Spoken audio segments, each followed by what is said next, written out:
Evolutionists claim that mammals came from reptiles. They show a sequence of fossils that superficially resemble a progression, but on closer inspection, there is no set of transitionals showing the formation of a mammalian ear from a reptile jaw, nor from conical reptile teeth to differentiated mammal teeth. Compounding this, in 2005, scientists accidentally stumbled upon the fossil of a mammal with a dinosaur contained in its belly. The evolutionary timeline just doesn't fit the fossil record. Why don't these supposed scientists realize that they're adhering to a dying religion? I had to investigate.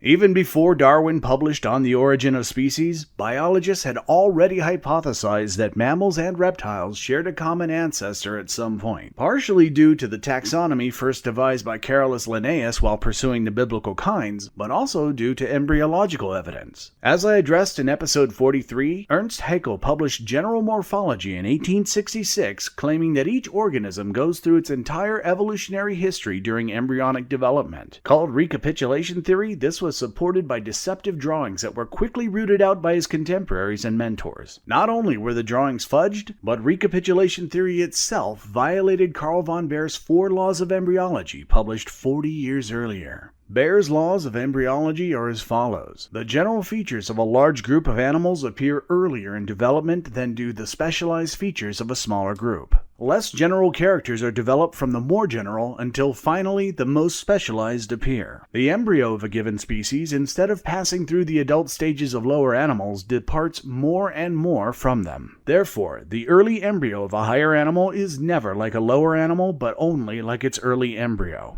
Von Baer exemplified this concept anecdotally. I have 2 small embryos preserved in alcohol that I forgot to label. At present, I am unable to determine the genus to which they belong. They may be lizards, small birds, or even mammals. It was Martin Rathke who furthered Baer's work by physically examining embryos under far superior microscopes. In addition to discovering the embryonic structure which develops into the pituitary gland, now called Rathke's pouch, he also discovered the pharyngeal arches common to all vertebrate animals including fish, reptiles, birds, and mammals. In jawless fish, the pharyngeal arches go on to become bronchial arches, which are bony structures supporting the gills. While jawed fishes also have gills, the first arch develops into the jaws, the second into the hyomandibular complex, with the posterior arches supporting gills. Amphibian larvae often bear external gills which reduce and eventually concede oxygen intake to the lungs, although some amphibians retain gills into adulthood. Assuming common descent, this would seem to indicate that gills would have been lost sometime just before the reptiles split from the amphibians. In 1837, Carl Reisz published his findings examining the embryological development of bronchial arches in vertebrates.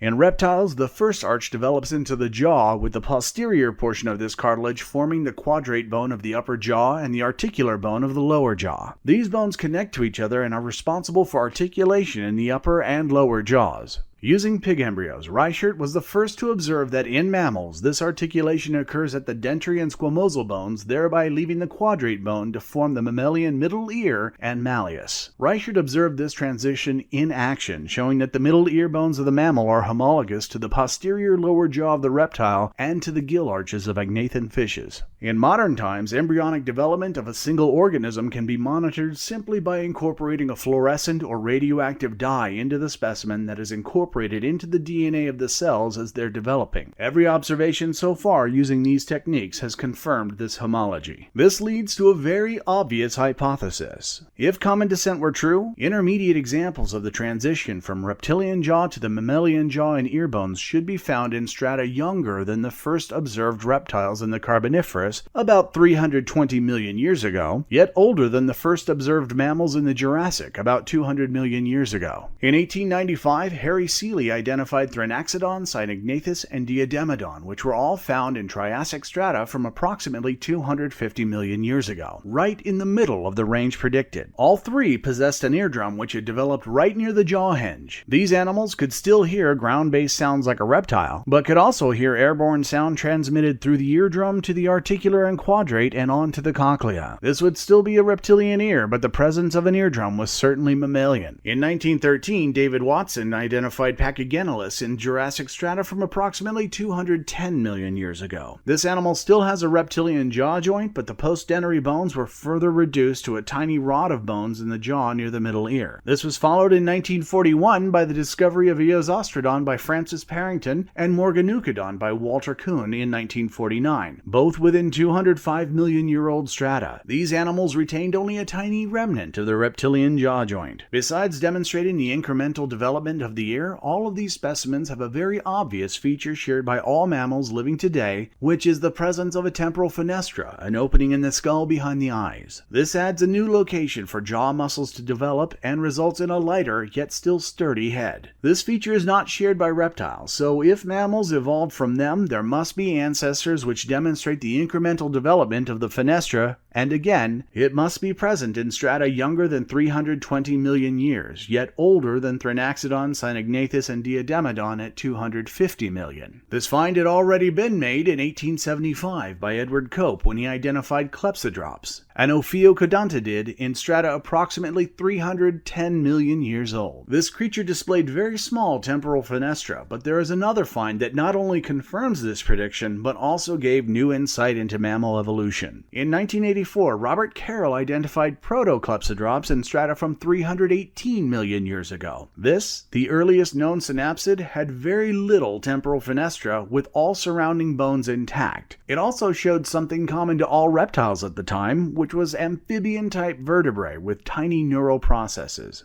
This indicates that synapsids separated from reptiles either just before or very soon after reptiles separated from amphibians. Aligning all of these specimens in the order they were discovered in the geological column, we can see the development of the fenestra over time, but we can also see that somewhere along the way, mammals developed our distinctive differentiated teeth as opposed to the uniform conical teeth of reptiles.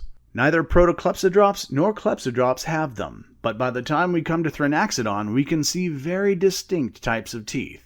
If the theory of evolution were true, we should see the gradual development of differentiated teeth from conical teeth between Clepsydrops at 310 million years ago and Thrinaxodon at 250 million years ago. In 1886, Jean Gaudry discovered Haptodus in strata from approximately 299 million years ago. Although still conical, this creature's teeth were size differentiated, with its biggest teeth in the canine region. Following that, in 1922, Vladimir Amelitsky identified Divinia from 250 million year old strata. This individual featured almost completely differentiated teeth. Filling in the gap between Divinia and Haptodus, in 1939, Robert Broom identified Procynasuchus in strata approximately 260 million years old. It featured rudimentary incisor and molar teeth. We even see the development of roots in specimens such as Proboscidon, discovered in 246 million year old strata by Alfred Romer in 1969. The presence of roots indicates that the teeth were permanent, like modern adult mammal teeth, as opposed to the reptilian strategy of constantly replacing their teeth. This specimen also continues the process seen in Procynasuchus of ribs reducing to allow for mammalian breathing by using a diaphragm. This process continues through Thrinaxodon, of which one specimen was discovered curled up, most likely in an attempt to conserve heat, indicating at least some degree of warm-bloodedness. Spanning all of these fossils, we also see a change in the hips. Early synapsids had reptilian hips that caused their legs to jut out, but starting with Archaeothyris, discovered in 306 million year old strata by Robert Reisz in 1972, we start to see a more mammalian hip begin to form. In Haptodus, the hip continues this morphological trend until we see a true halfway point in the hips of Biomarsuchia and Gorgonopsia at about 260 million years ago, and then continuing on through numerous other fossils. In presenting these sequences, it's also important to realize that we aren't even looking at most of the transitional mammal fossils discovered. There are literally hundreds more species. As Darwin expected there to be numerous transitionals, we have so many transitionals that scientists cannot decide amongst themselves where to draw the line between mammals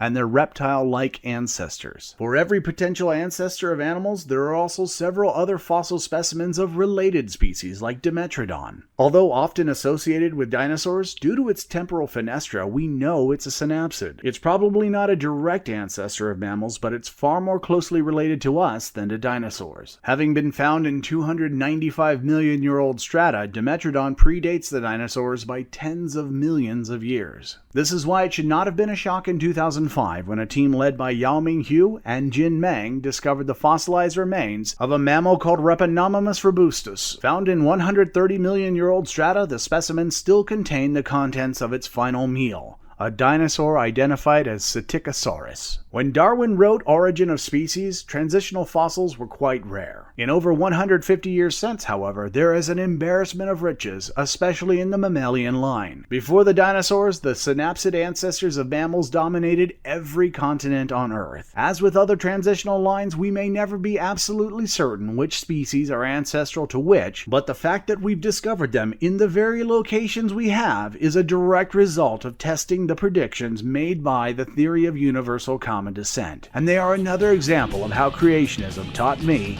real science. If there's a creationist argument you think I should investigate, please comment below. It may become the basis for a future episode. In the meantime, subscribe and make sure you don't miss it.